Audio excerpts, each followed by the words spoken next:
नमस्कार दोस्तों, स्वागत करता हूं आप सभी का अपने YouTube चैनल बीकेजी इन्फॉर्मेटिव में। दोस्तों, आज हम बात करने वाले हैं कि इंश्योरेंस होता क्या है। जैसे कि हम जानते हैं कि हमारा जीवन में रिस्क का भरमार है। ऐसा कोई काम नहीं है जिसमें रिस्क नहीं है और रिस्क के बिना कोई काम नहीं है। तो हर काम को करने से पहले उस रिस्क को खत्म नहीं किया जा सकता है, उस रिस्क को कम जरूर कर सकते हैं। उस रिस्क को कम करने में इंश्योरेंस एक बहुत बड़ा उपयोगी है। तो दोस्तों, आइए हम जानते हैं कि इंश्योरेंस होता क्या है।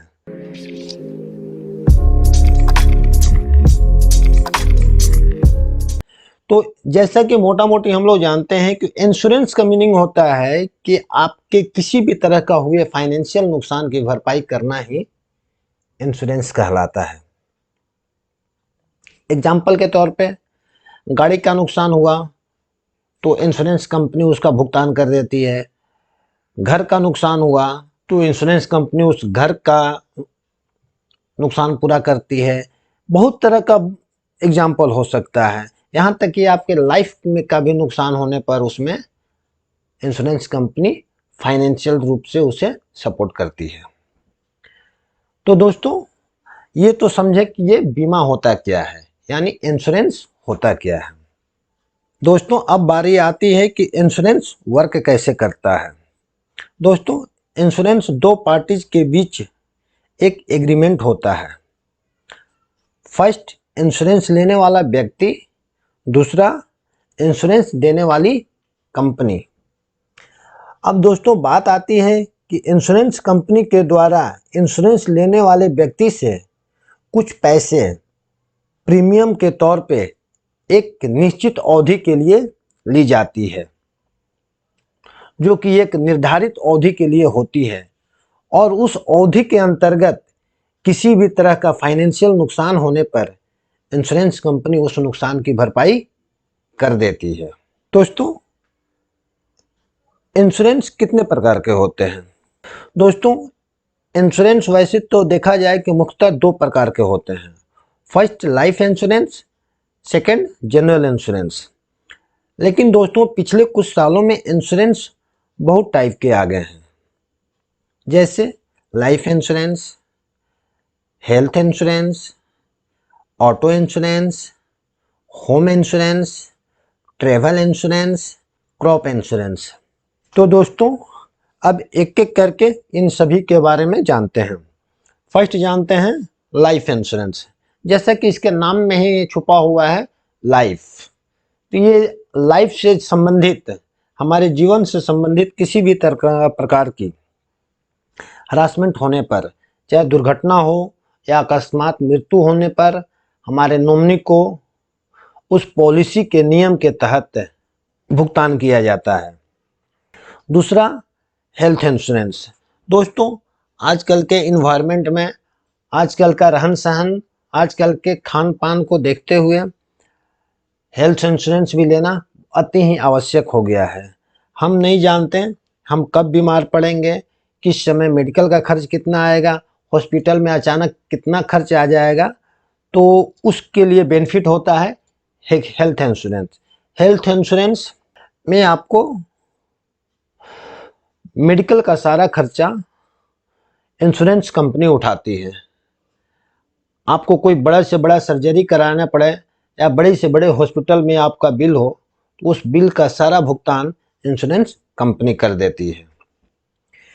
तीसरा दोस्तों आता है ऑटो इंश्योरेंस। आजकल तो देखने में आ रहा है कि ऑटो इंश्योरेंस काफ़ी इंपॉर्टेंट कर दिया गवर्नमेंट ने, तो इसे कंपलसरी कर दिया है कि ऑटो में आपको इंश्योरेंस होना ही चाहिए। अब ऑटो इंश्योरेंस में क्या है, गाड़ियां रोड में बहुत सारी चलती हैं, एक्सीडेंट हो जाए या गाड़ी में आग लग जाए या गाड़ी चोरी हो जाने पर, किसी तरह के आपके गाड़ी का नुकसान होने पर उस इंश्योरेंस कंपनी द्वारा उस पॉलिसी के तहत जो भी एग्रीमेंट होगा उसमें आपको भुगतान कर देती है। उसी तरह दोस्तों, चौथे नंबर पे आता है होम इंश्योरेंस। दोस्तों, घर बनाने के लिए हम लोग बहुत मेहनत और कड़ी तपस्या करके अपनी जीवन की गाढ़ी कमाई से एक घर बनाते हैं और उस घर को बहुत ही सजाकर और अपने सपनों को उसमें संजोए रहते हैं। अगर उसमें किसी तरह का नुकसान होने पर हमें बहुत दुख होता है। इसके लिए हमें होम इंश्योरेंस भी करवा के रख लेना चाहिए। उससे क्या कि घर भूकंप आ जाए, बाढ़ आ जाए या किसी तरह से घर में आपको क्षति पहुंच जाए, उसका नुकसान उस इंश्योरेंस कंपनी के द्वारा की जाती है। उसी तरह दोस्तों, 5वें नंबर पर आता है ट्रैवल इंश्योरेंस। ट्रैवल इंश्योरेंस के मतलब होता है कि हम लोग आना जाना बहुत करते हैं, ट्रेन से, कभी बस से, कभी ट्रेन से, कभी हवाई जहाज से। तो रास्ते में एक्सीडेंट होने के चांसेस बहुत रहते हैं, दुर्घटनाएं होने की चांसेस बहुत रहती है। उस कारण हमें ट्रैवल इंश्योरेंस ले लेना चाहिए। ये मिनिमम कॉस्ट पर आता है, बट आपको मुसीबत आने पर इंश्योरेंस कंपनी के द्वारा इसका भुगतान कर दिया जाता है। उसी तरह दोस्तों, 6ठे नंबर पर आता है क्रॉप इंश्योरेंस, जिसको हम फसल बीमा कहते हैं।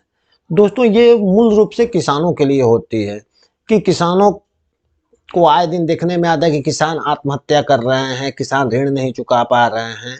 तो उस कारण से उनको अपने फसल में हुए नुकसान की भरपाई करने के लिए फसल बीमा योजना भी इंश्योरेंस कंपनी के द्वारा की जा रही है, जो किसानों के लिए बहुत ही लाभप्रद है।